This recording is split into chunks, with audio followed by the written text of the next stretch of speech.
Hey, so I haven't done one of these for quite some time.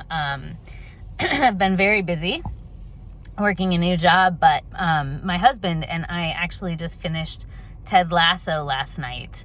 And if you don't want any spoilers, if you plan to watch Ted Lasso and you have not watched it, don't watch this video. Turn it off because I want to talk about Ted Lasso.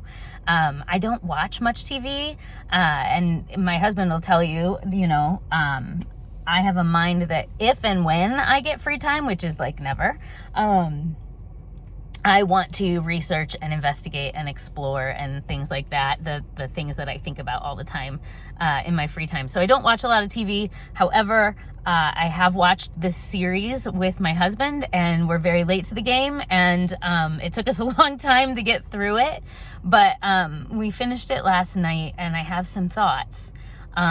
First of all, the show is so beautifully well done.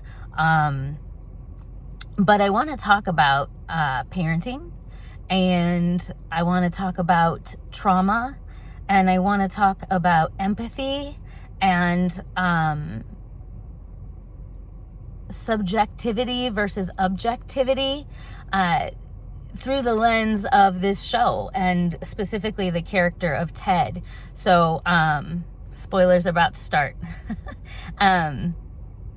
So Ted is this warm, endearing character that we all absolutely love. He's so kind, and he's so just like, you can't really describe it in words, honestly. It's something you can only experience through the art of storytelling, which is the other beautiful thing that I want to speak to, is just the difference in storytelling and the points that a story can get across versus just what I'm doing right now, which is just talking about facts, right?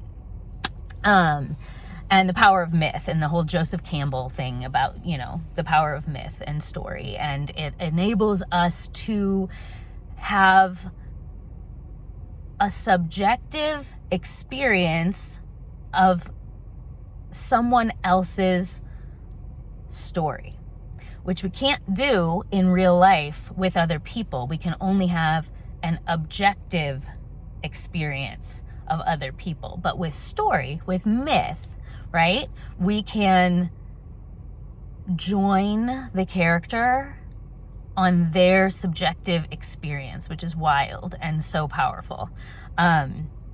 But Ted is this character that we just absolutely love, and he seems perfect and so good.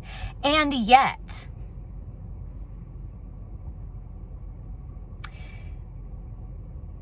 he causes trauma to his son immensely. And in watching through the 3 seasons, that was the underlying thing that I felt myself uncomfortable with, was knowing that he was an absent father. I mean, yeah, you can talk about the fact that he would FaceTime and he would text and he would call, but he literally living overseas for months on end on the heels of his separation with his little boy's mother. And you get windows into that when he does the bullying, like into how that is affecting the child, the absent father, the neglect, right? The non-presence of the father is affecting the child when he bullies another kid at school, right? And that's just a really tiny part of this whole story, but it shows that something is off, right? And the reason that Ted was okay with that choice, was okay with being away from his son, was compelled to do it, had to do with unprocessed pain on his own part from losing his father at a young age, from abandonment, right? Abandonment at a young age in a really traumatic way by his own father. And then and you find this all out throughout the story in such beautiful ways, and then having a mother who did not example going into her own pain and processing it. And so he never did. And when we don't go into our pain and process it, and we just try to skip past it or distract ourselves or mind over matter or the power of positive thinking and all that kind of bullshit.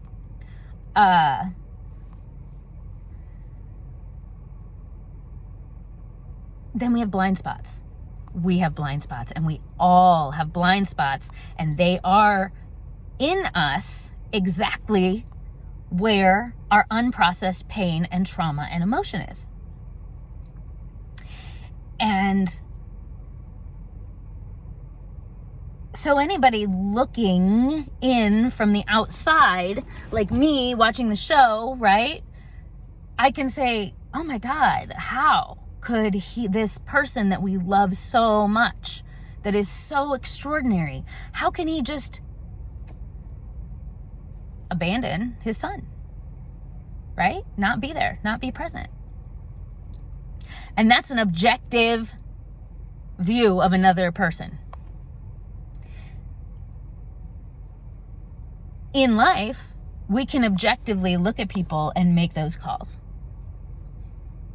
But they will never be informed by that person's subjective experience, no matter how much we may think we know what's right.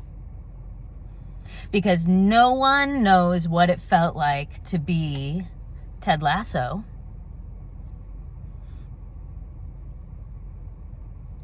Experiencing the trauma that he experienced as a kid, which gave him his blind spot.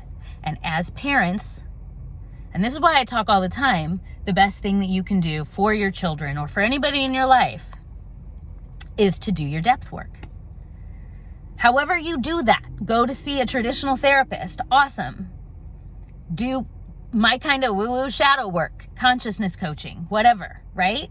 There's lots of different ways, but it all involves going into the uncomfortable places within us so that we can have light, the light of consciousness, the light of awareness shed on our dark places, right? Our blind spots, literally our blind spots. And we have to have empathy for everybody, no matter what their objective situation seems to be, because we don't know the subjective experience of living their life. We don't know. And anyway, this show is just so beautiful. And in the end, he works through his, that trauma. And you see it bit by bit, piece by piece throughout the show. A big part of it has to do with him being in a community of people that love him and that are able to work through all of the characters in that show.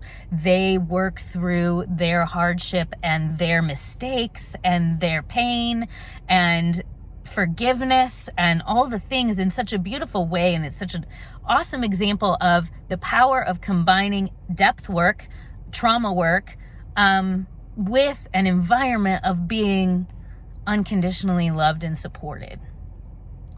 And I'll tell you that the way that Ted would have ended up showing up for his son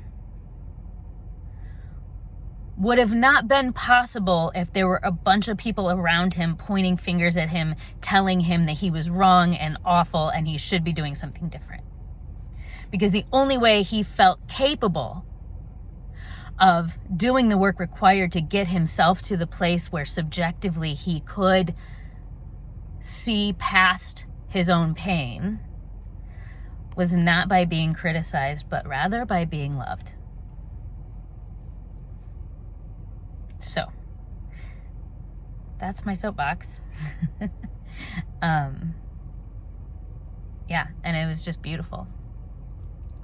Beautiful. And if you think that the kid, his son in the show, is not going to have his own trauma and blind spots because of the 2-year period that he lived without his father, that's incorrect. And that pain was directly caused by Ted Lasso's blind spots because of his own pain. And also, we love Ted Lasso. And so we as a collective community, especially in this time where, man, everybody's fighting everybody, war, pain, all of the suffering that's happening, We have to live in the and. We have to be able to acknowledge that every single one of us, with no exception, has blind spots that cause the people that we love pain. And also, at the same time, see how desperately beautiful each of us is.